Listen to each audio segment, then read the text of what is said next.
మీద ఒక పాత్ర పెట్టి అందులో చూసారా ధనియాలు, జీరా, కొద్దిగా చాలా కొద్దిగా మెంతులు వేసి బాగా వేయించాలి.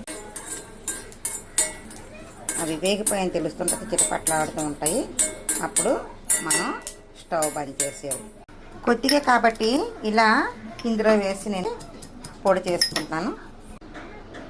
ఇలా బాగా కొంచెం మెత్తగా గుండగా చేసుకొని దీన్ని ఒక చిన్న డబ్బాలో కానీ లేకపోతే గాజు సీసాలో కానీ వేసుకొని జాగ్రత్తగా దాచుకుంటే దీంతో ఎప్పుడు మీరు ఏ పులుసు చేసినా సరే, పులుసు కూరలు ఏం చేసినా సరే, పులుసు ఏం చేసినా సరే ఈ ఒక్క పొడి వెయ్యండి, దానికి అద్భుతమైన రుచి వస్తుంది. సూపర్ మరి టేస్ట్.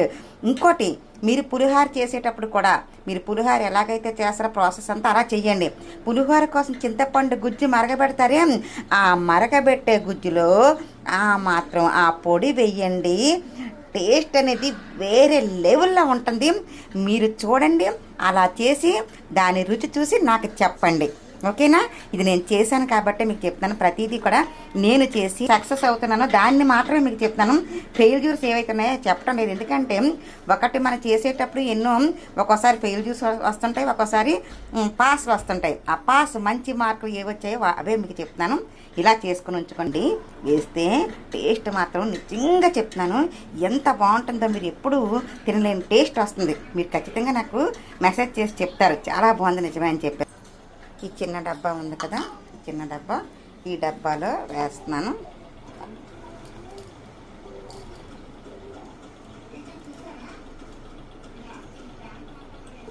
మూత పెట్టేస్తున్నాను. ఇలా ఈ చిన్న డబ్బాలో ఆ పొడిని సిద్ధం చేసుకొని ఉంచుకున్నాను.